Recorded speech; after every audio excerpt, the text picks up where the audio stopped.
Good afternoon, good morning, and good evening, wherever you are in the world. And this evening, you're this morning, I take it, Michael Siri from Sydney. Welcome. Thank you very much, and it's a pleasure to talk to you. And Yeah, nice and early here in Sydney, yes. Southwest Sydney, did you say? southwest Sydney, yes, right in Southwest. the outskirts. Yeah, Excellent. So I normally ask people all the same question, and it's very interesting where the conversation leads from that question. So my question is, what is it you enjoy when you're not at work, when you're not working, whichever way your work might lead you outside that area? What do you enjoy? I enjoy a few things. One of them is my family, my grandchildren. I've got seven Yeah. grandchildren, two daughters, and the other thing is netball, which is Ah, interesting for a male. yes. Um, Having two daughters is why I enjoy netball because they played netball when they were younger, and I went along and followed it. They gave up netball, and I stuck around for another 25, 30 years. And now I'm coming through a second generation where my grandchildren have played. And from five girls playing netball, we're down to three girls playing netball, and one daughter has returned to netball. Wow. That's quite a feat, isn't it? To have all the girls interested um, in playing the game because it's not a game for everybody. No, it's not, but I think it's one of the best team sports there is Yes. because of the structure of netball, where, and people who are following this who may not understand it, each position can only go into certain parts of the court. And so, therefore, to get the ball from one end of the court to the other, you need to have teamwork. Mm. And this was brought home to me when my older daughter was playing basketball, and someone would get a rebound at one end and then dribble the ball at the other end and score the goal. No one else participated in the game. Yeah. And I remember, so, yes, I remember playing netball at school. Gosh, that was years ago. And I haven't played since, but it's having a bit or had a bit of a renaissance because there are loads of teams near where I live, and I'm sure probably other areas of UK as well. So it seems to be a huge game, as you say, a brilliant team game for mm. people to, learn all sorts of interactive skills because you've got getting on with other people, you've got leadership skills, haven't you? You've got all sorts in there. Certainly have, and it's an interesting game. It's probably hasn't had the renaissance. I remember when I started off, we I umpired a 11E semi-final, which means 11-year-olds had five divisions, Yeah. and now we have two divisions in each age group if we're lucky. So, and it's taken a lot of competition from, or it's come up with a lot of competition from a lot of other sports. At least in Australia, we have the AFL game here in Australia, which has had a really strong impact on taking away the competition players. We used to have you either played hockey, field hockey, or you played netball. Now it's netball, field hockey, soccer, football or soccer, we call it here in Australia, Yeah. rugby league, rugby union even, and AFLW type activities. So there's lots of things for the girls to play, and it's become a bit of a male sport too in Australia. The other thing is that um, the world has changed. Yeah. When my girls were young, we had telephones where you had to have a cord that ran from one room into their bedroom. Yes. Um, you had to fight with them to get it. Now everyone's got a telephone. They've got devices that they can sit on and they can play with, these fancy games that they play. Yeah.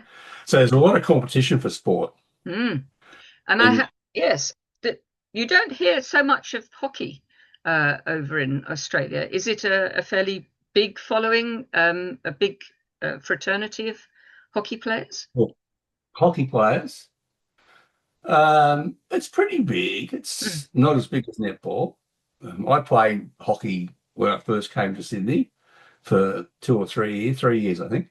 And I struggle with it because I'm left-handed. I play two-handed sports left-handed, and hockey can only play right-handed. Yes. And I really struggled with that part of it because I had to change my grip, had to change how I hit things.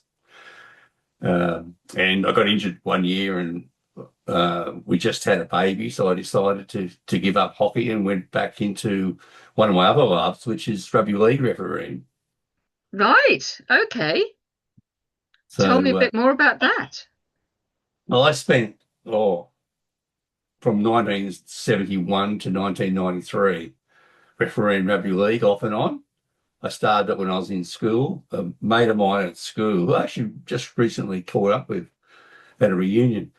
His father was a referee, and he took me to a town called Tamworth one weekend, and I watched him referee, and I thought this looks pretty cool. Mm. I wasn't a great player, and so a couple of years later, a guy who worked for my father was the number one referee in town, and I said to him, how do I get into refereeing? He said, well, there's a course on in Tamworth on the weekend. Why don't we go down there and I'll take you down there and you can do the exam? And so that's started from there. Wow. And I refereed for a few years up in northern New South Wales. Then I moved to Sydney, played hockey for the 3 years, then got back into refereeing. Mm. Uh, didn't make it to the top echelon. Well, but I got above the district level and I refereed a top grade, couple of grand finals, top grade grand finals, and then retired from refereeing because I thought I was getting old at the ripe old age of 39. No, that's not old. No, no. And that's when I got into netball. Right. So it's sort of one led into the other, having started Yeah, netball with obviously your daughter. that's right. Yeah. Yeah. So I was watching her one day and I started criticizing the umpire, and someone's asked me, told me I should do better. So I did. I said, well, yeah, okay, there's a challenge for me. Yeah. I'll take that. And So how, went from there. That was 30 something years ago, oh 30, my 30, goodness. Wow. 32 years ago. Yeah. So how big is the men's league out there? It's growing. Mm. We've got a very good Australian side, the Kelpies. They play England, although England, I think, beat them or have gone close to beating them recently. I don't follow the men as much, but it's a different game because, and I umpired it back in the early 2000s for a couple of years, and what I found different was the ball speed. So Right. even Okay. though, and the athleticism of the males, because Yes. they can almost do a slam dunk, which you Yes. can't do a dunk. But the most of at that stage, most women couldn't do that. But it was the ball speed that they'd throw a pass and it'd go about 50% faster than what the women would throw it. Yeah. So and that's been interesting. But we have a competition which is about to start in Sydney, which has about 8 to 12 sides in it. We tried some, and we just had state championships, senior state championships in New South Wales, and they actually had some men's divisions Hmm. in that. So it was good to see that the men competing, and the integration of the women and the male sports under the one body. Um, we allow in Australia boys to play netball in a girls' team until they turn 12 or till that, and beyond that, we sort of require them to separate. Yeah. Although we do have mixed competitions, I suppose So they're gaining strength after that age, aren't they? So, they gain strength, a little bit yeah. of testosterone. Yes. Yeah. And I think the girls get a little bit, um, what's the word? A little bit put off by them, I think, as Yeah. well. Because, they're bad enough to have to deal with them at school, in the sporting team. Yes. But I actually, I have to say, I have never heard until you started the conversation of men's netball.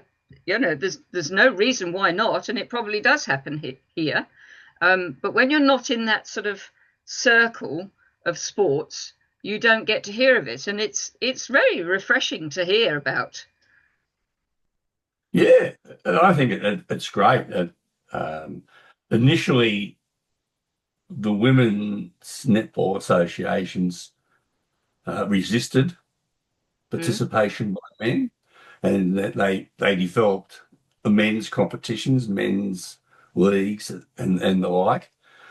And it's only been the last 4 or 5 years where there's been a coming together of minds and bodies, which is really good. And some of our coaches, what the Sydney Swifts, who is the better of the two Sydney sides in the national competition here, their assistant coach is one of the Australian men's players.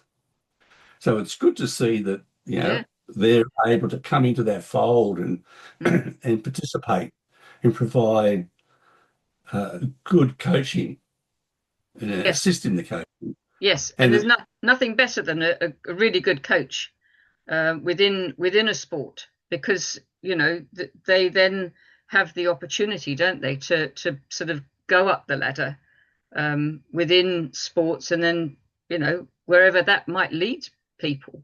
that's right, yeah. Yeah, And it's yeah. not just in sport where it's good to have a good coach, in Well, life. yes, exactly, exactly. I mean, it works in all spheres of life, doesn't it? That if you have a really good coach or mentor in whatever you're doing, it's like gold dust.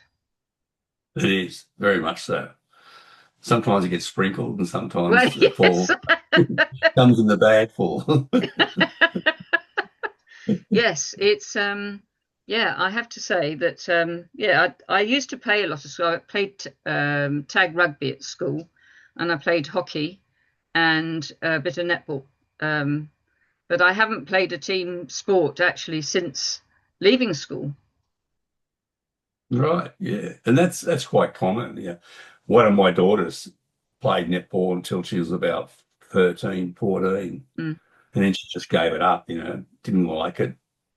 Um, didn't like the treatment that some people thought they were better yes, um, did. And it happens in all sports, not just in netball and yeah, life, it happens at school. She wasn't quite as good as them, and they sort of treated her differently. yes, So she went off and worked. which is it's a great shame, isn't it? Because she could have gone a lot further had it not been for that, or maybe Yeah, not. You don't know, and I think it is a shame where you get that element of teams and that sort of thing happening in team sport. I think it is wrong, and I hope that it is sort of knocked on the head, as it were, by the mentors and the coaches that are looking after the teams, because it can't be allowed, and it does. I mean, it happens in the workplace all too often, and in schools, which you don't really like hearing about, but sadly it seems to sort of be swept under the carpet sometimes. yeah. And funnily enough, that daughter who gave up netball at 14 is now my netball buddy. We go to like she manages her daughter's team, and she goes along to the netball games with me. So she's done that for the last, I don't know, 4 5 years, four That's years. brilliant that she's come back into doing something that she obviously did enjoy Yeah. when she was younger. And she enjoys watching the sport. And Yeah. I think expansion of television on netball has been a big factor. Excellent. Um, Australia's always been a strong netball country, Mm. and but the competition we have in Australia is very strong. It's very infiltrated by other nationals. There's English players here, there's Jamaican players here, a couple of Ugandan players, Mm. New Zealand players. So that makes a really strong competition. Yeah, And I think it's the strongest competition in the world. And it's an absolutely brilliant game. So, yeah. and people, and apparently it's getting a little bit of following in America, Good. which is really good. And Yes. and the good thing about it is at that level it can be played indoors. Yeah. So Yes. Because you're not out. then I suppose you then have got something all year round. You can, yeah, that's right. We have a competition here at the sub elite level at New South Wales where we play a winter competition and then we play a very short summer competition. Don't play over the Christmas holidays, but Hmm. it just pretty much covers from competitions from March through to November, early December. Gosh, it's quite a long time then. Yeah, yeah. Yeah. So you can play netball, yeah. And there's the other thing is that indoor netball, which is a different sport, slightly different sport, is very popular here because they have a net around the court and you can throw the ball and the ball come off the net and it doesn't go out of court Yes. and the game just keeps on going. And lots of people, when they retire, get into that part of netball. That's brilliant. Well, Michael, it's been a real pleasure to learn a little bit more about something I had never heard of. Well, I knew about netball, of course, but men's netball, Yeah. particularly that you sort of have highlighted in our chit chat today. And I thank you for that because it's sort of educated me into something that I didn't know about. So thank you so much for joining me. And hopefully we can have some more chit chats in the future. Yeah, thank you very much for inviting me. And uh, it's a pleasure to be able to share something that I enjoy Hmm. with you and to give a little bit of education about it. Yeah, absolutely. Well, you never know what's around the next corner, do you? You never do. No. Never do. Thank you very much. Thank you very much, Carolyn.